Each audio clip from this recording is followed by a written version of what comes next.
So hello guys, कैसे हैं आप। उम्मीद करता हूँ कि आप सब अच्छे होंगे।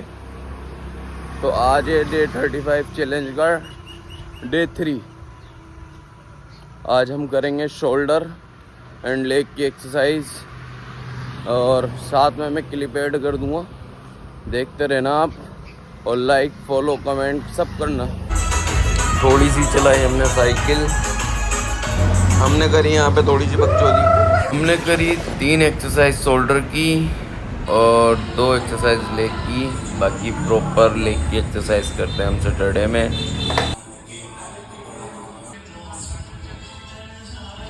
हमारी जिम में बजते हैं एंटिक गाने, तो आप वो बैकग्राउंड म्यूजिक में सुन सकते हो।